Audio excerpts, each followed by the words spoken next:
Chapter 8. Kristin said to herself, "Now that, at least, is over." But she felt broken with weariness and sick for Erland's arms. She lay awake most of the night, and she resolved to do what she had never dared think of before, send word to Erland. It was not easy to find anyone who could go such an errand for her. The lay sisters never went out alone, nor did she know of any of them she thought would be willing. The men who did the farm work were elder folk, and seldom came near the dwellings of the nuns, save to speak with the abbess herself. There was only Olaf. He was a half-grown lad who worked in the gardens.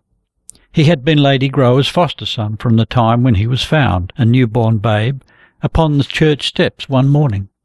Folk said one of the lay sisters was his mother. She was to have been a nun, but after she had been kept in the dark cell for 6 months, for grave disobedience, as 'twas said, and it was about that time the child was found, she had been given the lay sister's habit and had worked in the farmyard ever since. Kristin had often thought of Sister Ingrid's fate throughout these months, but she had had few chances to speak with her.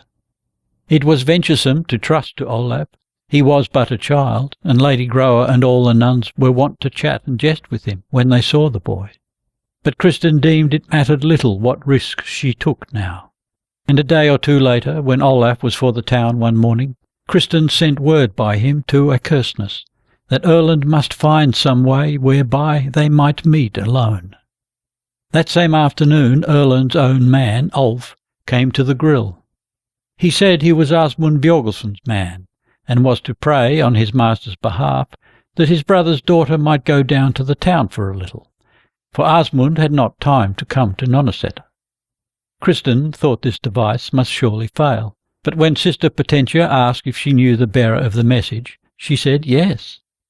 So she went with Ulf to Brynhild Fluger's house. Erland awaited her in the loft room. He was uneasy and anxious, and she knew at once 'twas that he was afraid again of what he seemed to fear the most. Always it cut her to the soul he should feel such a haunting dread that she might be with child, when yet they could not keep apart. Harassed as she was this evening, she said this to him, hotly enough. Erland's face flushed darkly, and he laid his head down upon her shoulder. "You are right," said he. "I must try to let you be, Kristin, not to put your happiness in such jeopardy. If you will—" She threw her arms around him and laughed, but he caught her round the waist, forced her down upon a bench, and seated himself on the farther side of the board. When she stretched her hand over to him, he covered the palm with vehement kisses.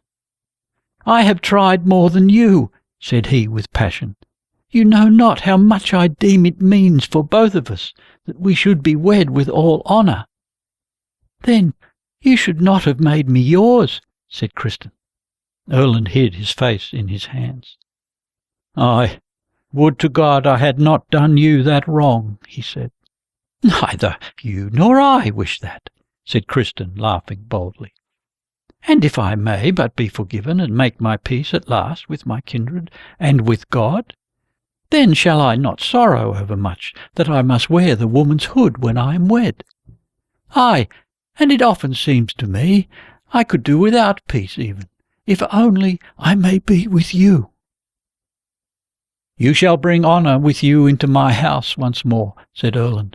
"Not I drag you down into dishonour." Kristin shook her head. Then she said, "'Tis like you will be glad then when you hear that I have talked with Simon Anderson, and he will not hold me to the pact that was made for us by our fathers before I met you. At once Erland was wild with joy, and Kristin was made to tell him all. Yet she told not of the scornful words Simon had spoken of Erland, though she said that, before Lavrans, Simon would not take the blame upon himself. "'Tis but reason," said Erland shortly. "They like each other well, your father and he? Aye, me he will like less, I think." Kristin took these words as a sign that Erland felt with her that she still had a hard road to travel ere yet they reached their journey's end, and she was thankful to him for it. But he did not come back to this matter. He was glad above measure, saying he had feared so that she would not have courage to speak with Simon. "You like him after a fashion, I mark well," said he. "Can it be aught to you?" asked Kristin. "After all that has come and gone between you and me, that I can see that Simon is an honest man and a stout." "Had you never met me," said Erland, "you might well have had good days with him, Kristin. Why laugh you?"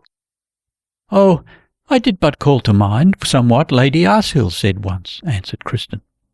"I was but a child then, but 'twas somewhat about good days falling to wise folk, but the best days of all fall to those who dare to be unwise."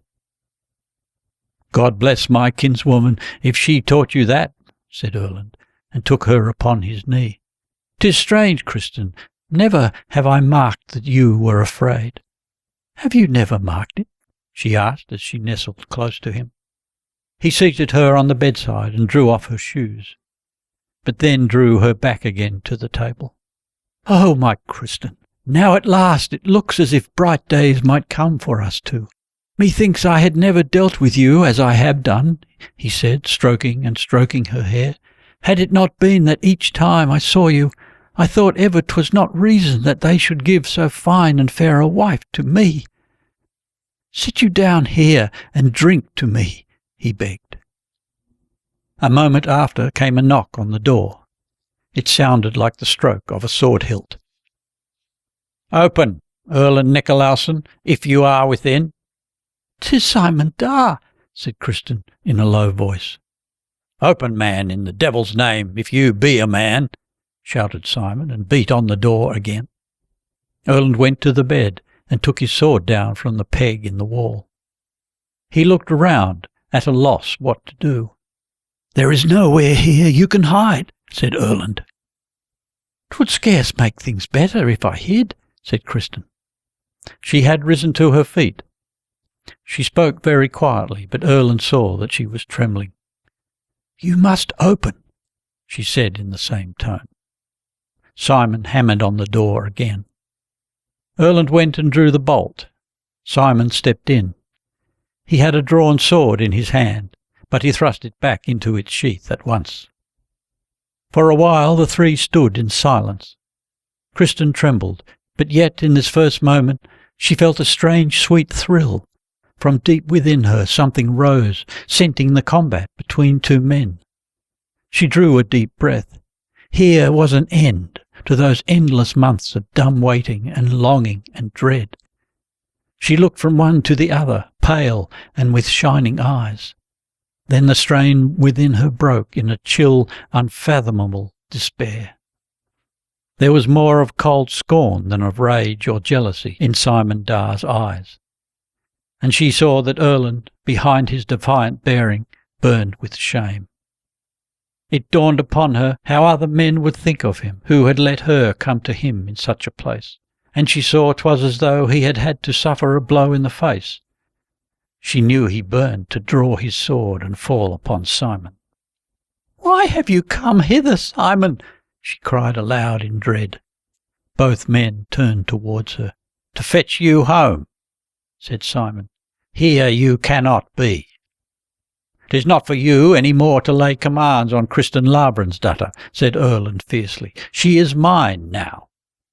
"I doubt not she is," said Simon savagely. "And a fair bridal bower have you brought her to." He stood a little, panting. Then he mastered his voice and spoke quietly. "But so it is that I am her betrothed still, till her father can come for her. And for so long I mean to guard with edge and point so much of her honour as can be saved in others' eyes." What need of you to guard her? I can."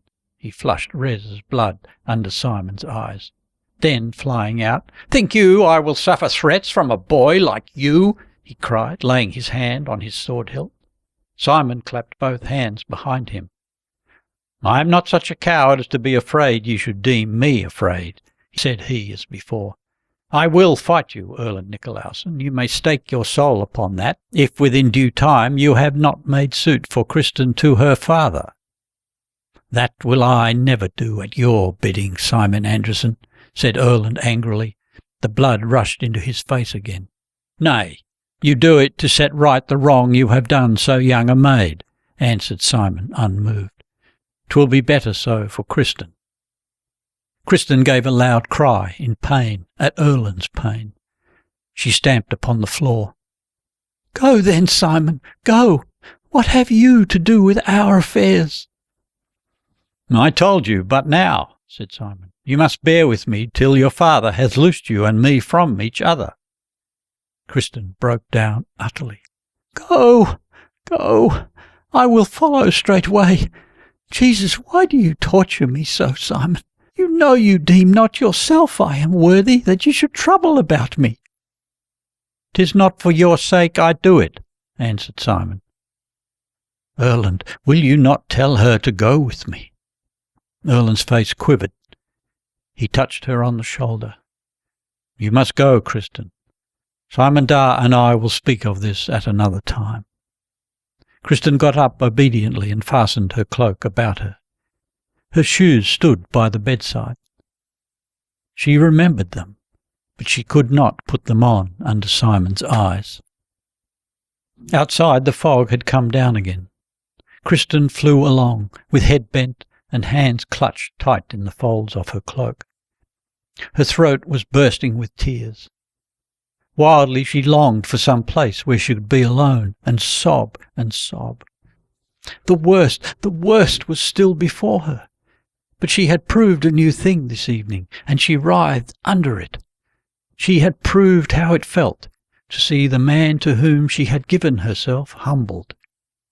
Simon was at her elbow as she hurried through the lanes, over common lands and across the open places where the houses had vanished and there was naught but fog to be seen. Once when she stumbled over something, he caught her arm and kept her from falling. "No need to run so fast," said he. "Folks are staring after us." "How you are trembling," he said more gently. Kristin held her peace and walked on. She slipped in the mud of the street. Her feet were wet through and icy cold. The hose she had on were of leather, but they were thin. She felt they were giving way and the mud was oozing through to her naked feet. They came to the bridge over the convent beck and went more slowly up the slopes on the other side. "Kristin," said Simon of a sudden, "your father must never come to know of this." "How did you know I was there?" asked Kristin. "I came to speak with you," answered Simon shortly. "Then they told me of this man, of your uncle's coming. I knew Osmond was in Harderland. You two are not over cunning at making up tales. Heard you what I said but now?" "Aye," said Kristin. "It was I who sent word to Erland that we should meet at Pfluger's house. I knew the woman." "Then shame upon you. But, oh, you could not know what she is, and he. Do you hear?" said Simon harshly. "If so be it can be hidden, you must hide from Lavrans what you have thrown away. And if you cannot hide it, then you must strive to spare him the worst of the shame. You are ever so marvellous careful for my father," said Kristin, trembling. She strove to speak defiantly, but her voice was ready to break with sobs. Simon walked on a little. Then he stopped. She caught a glimpse of his face as they stood there alone together in the midst of the fog. He had never looked like this before. "I have seen it well each time I was at your home," said he. "How little you understood, you, his womenfolk, what a man Lavrans is. Knows not how to rule you, says yonder Trond-Giesling, and 'twere like he should trouble himself with such work, he who was born to rule over men. He was made for a leader, Yes, and one whom men would have followed gladly. There are no times for men such as he. My father knew him at Bagahus. But as things are, he has lived his life up there in the dale as he were little else but a farmer. He was married off all too young, and your mother, with her heavy mood, was not the one to make it lighter for him to live that life. So it is that he has many friends. Do you think there is one of them who is his fellow? His sons were taken from him. 'Twas you, his daughters, who were to build up his race after him. Must he live now to see the day when one is without health and the other without honour? Kristin pressed her hands tightly over her heart. She felt she must hold it in to make herself as hard as she had need to be. "Why say you this?" she whispered after a time. "It cannot be that you would ever wish to wed me now."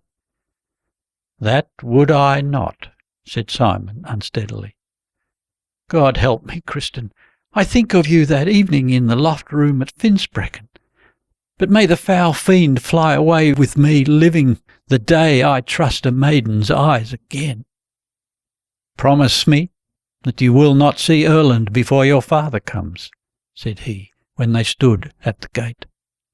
"That will I not promise," answered Kristin. "Then he shall promise," said Simon. "I will not see him," said Kristin quickly. "The little dog I sent you once," said Simon before they parted. "Him you can let your sisters have. They are grown so fond of him, if you mislike not too much to see him in the house. I ride north tomorrow early," said he. And then he took her hand in farewell, while the sister who kept the door looked on. Simon Dar walked downward toward the town. He flung out a clenched fist as he strode along, talked half aloud, and swore out into the fog. He swore to himself that he grieved not over her. Kristin, 'twas as though he had deemed a thing pure gold, and when he saw it close at hand, it was naught but brass and tin. White as a snowflake had she knelt and thrust her hand into the flame. That was last year. This year she was drinking wine with an outcast ribald in Pfluger's loft room. The devil! No, 'twas for Lavrans Bjorgelsen he grieved, sitting up there on Jorengard, believing. Full surely never had it come into Lavrans' mind that he could be so betrayed by his own, and now he himself was to bear the tidings and help to lie to that man. It was for this that his heart burned with sorrow and wrath. Kristin had not meant to keep her promise to Simon Dar, but, as it befell, she spoke but a few words with Erland, one evening up on the road. She stood and held his hand, strangely meek, while he spoke of what had befallen in Brynhild's loft room at their last meeting. With Simon Anderson he would talk another time. "Had we fought there, 'twould have been all over the town," said Erland hotly, and that he too knew full well, this Simon. Kristin saw how this thing had galled him. She too had thought of it unceasingly ever since. There was no hiding the truth. Erland came out of this business with even less honour than she herself, and she felt now that indeed they were one flesh, that she must answer for all he did, even though she might mislike his deeds, and that she would feel it in her own flesh when so much as Erland's skin was scratched. 3 weeks later, Lavrans Bjorgelsen came to Oslo to fetch his daughter. Kristin was afraid, and she was sore of heart as she went to the parlour to meet her father. What first struck her when she saw him standing there speaking to Sister Potentia was that he did not look as she remembered him. Maybe he was but little changed since they parted a year ago, but she had seen him all her years at home as the young, lusty, comely man she had been so proud to have for father when she was little. Each winter and each summer that passed over their heads up there at home had doubtless marked him with the marks of growing age, as they had unfolded her into a full-grown young woman. But she had not seen it. She had not seen that his hair was fading here and there, and had taken on a tinge of rusty red near the temples, as yellow hair does when 'tis turning grey. His cheeks had shrunken and grown longer, so that the muscles ran in harder lines down to the mouth. His youthful white and red had faded to one weather-beaten shade. His back was not bowed, but yet his shoulder blades had an unaccustomed curve beneath his cloak. His step was light and firm as he came toward her with outstretched hand, but 'twas not the old, brisk and supple motion. Doubtless all these things had been there last year, only she had not seen them. Perhaps there had been added a little touch of sadness, which made her see them now. She burst into weeping. Lavrans put his hand about her shoulder and laid his hand against her cheek. "Come, come, be still now, child," he said gently. "Are you angry with me, father?" she asked low. "Surely you must know that I am," he answered. But he went on stroking her cheek. "Yet so much too you sure must know that you have no need to be afraid of me," said he sadly. "Nay, now must you be still, Kristin. Are you not ashamed to bear you in such childish wise?" For she was weeping so that she had to seat herself upon the bench. "We will not speak of these things here, where folk go out and in," said he, and he sat himself down by her side and took her hand. "Will you not ask after your mother, then, and your sisters?" "What does my mother say of this?" asked his daughter. "Oh, that you can have no need to ask, but we will not talk of it now," he said again. "Else she is well." And he set to telling this and that of the happenings at home on the farm, till Kristin grew quieter little by little. But it seemed to her that the strain did but grow worse because her father said naught of her breach of troth. He gave her money to deal out among the poor of the convent and to make gifts to her fellow pupils. He himself gave rich gifts to the cloister and the sisters, and no one in Nonaceta knew aught else than that Kristin was now to go home for her betrothal and her wedding. They both ate the last meal at Lady Grower's board in the abbess's room, and the lady spoke of Kristin with high praise. But all this came to an end at last. She had said her last farewell to the sisters and her friends at the convent gate. Lavrans led her to her horse and lifted her into the saddle. 'Twas so strange to ride with her father and the men from Jorengard down to the bridge, along this road, down which she had stolen in the dark. Wonderful, too, it seemed, to ride through the streets of Oslo freely and in honour. She thought of their splendid wedding train that Erland had talked of so often. Her heart grew heavy. 'Twould have been easier had he carried her away with him. There was yet such a long time before her in which she must live one life in secret and another openly before folks. But then her eye fell on her father's grave, ageing face, and she tried to think that after all Erland was right.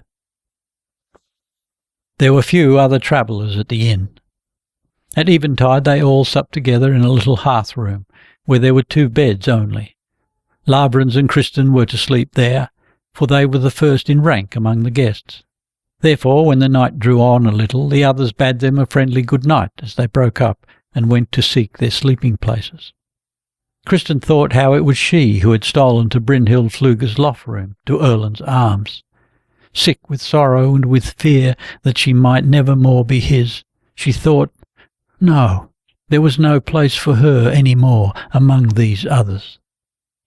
Her father was sitting on the farther bench, looking at her. "We are not to go to Skog this time?" asked Kristin, to break the silence. "No," answered Lavrans. "I have had enough for some time with what your mother's brother made me listen to, because I would not constrain you," he added, as she looked up at him questioningly. "And truly I would have made you keep your word," said he a little after, "had it not been that Simon said he would not have an unwilling wife." "I have never given my word to Simon," said Kristin quickly. "You have ever said before that you would never force me into wedlock." "'Twould not have been force if I had held you to a bargain that had been published long since and was known to all men," answered Lavrans. These 2 winters past, you 2 have borne the name of handfasted folk, and you have said naught against it, nor shown yourself unwilling, till now your wedding day was fixed. If you would plead that the business was put off last year, so that you have not yet given Simon your troth, then that I call not upright dealing." Kristin stood gazing down into the fire.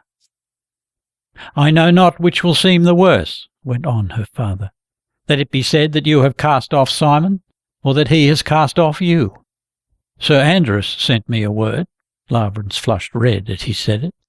"He was wroth with the lad, and bade me crave such amends as I should think fit.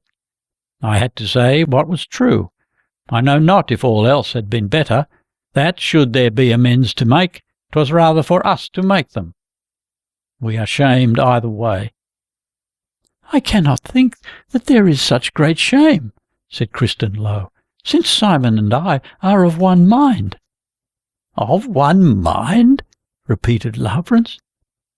"He did not hide from me that he was unhappy, but he said, after you had spoken together, he deemed naught but misfortune could come of it, if he held you to the pact. But now must you tell me how this has come over you." "Has Simon said naught?" asked Kristin.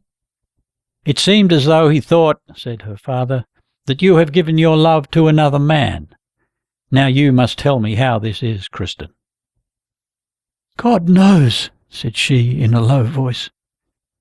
"I see well Simon might be good enough for me, and maybe too good. But 'tis true that I came to know another man, and then I knew I would never have one happy hour in all my life were I to live it out with Simon. Not if all the gold in England were his to give. I would rather have the other if he owned no more than a single cow." "You look not that I should give you to a serving man, I hope," said her father. "He is as well born as I, and better," answered Kristin. "I meant but this. He has enough both of lands and goods, but I would rather sleep with him on the bare straw than with another man on a silken bed." Her father was silent for a while. "'Tis one thing, Kristin, that I will not force you to take a man that likes you not, though God and St. Olaf alone know what you can have against the man I had promised you to. But 'tis another thing whether the man you have set your heart upon is such as I can wed you to. You are young yet, and not over-wise, and to cast his eyes upon a maid who is promised to another, 'tis not the wont of an upright man." "No man can rule himself in that matter," broke in Kristin. "Aye, but he can. But so much you can understand, I think. I will not do such offence to the different folk as to betroth you to another the moment you have turned your back on Simon, and least of all to a man who might be more high in rank or richer. You must say who this man is," he said after a while. Kristin pressed her hands together and breathed deeply. Then she said very slowly, "I cannot, father. Thus it stands that should I not get this man, then you can take me back to the convent and never take me from it again. I shall not live there long, I think. But 'twould not be seemly that I should name his name, ere yet I know he bears as good a will towards me as I have to him. You must not force me to say who he is before 'tis seen whether he is minded to make suit for me through his kin." Lavrans was a long time silent. He could not but be pleased that his daughter took the matter thus. He said at length, "So be it then. 'Tis but reason that you should fain keep back his name, if you know not more of his purposes. Now you must go to bed, Kristin," he said a little after. He came and kissed her. "You have wrought sorrow and pain to many by this waywardness of yours, my daughter. But this you know, that your good lies next to my heart. God help me, 'twould be so, I fear me, whatever you might do. He and his gentle mother will surely help us, so that this may be turned to the best. Go now, and see that you sleep well." After he had lain down, Lavrans thought he heard a little sound of weeping from the bed by the other wall where his daughter lay. But he made as though he slept. He had not the heart to say to her that he feared the old talk about her and Arne and Benteen would be brought up again now, but it weighed heavily upon him that 'twas but little he could do to save the child's good name from being besmirched behind his back. And the worst was that he must deem much of the mischief had been wrought by her own thoughtlessness.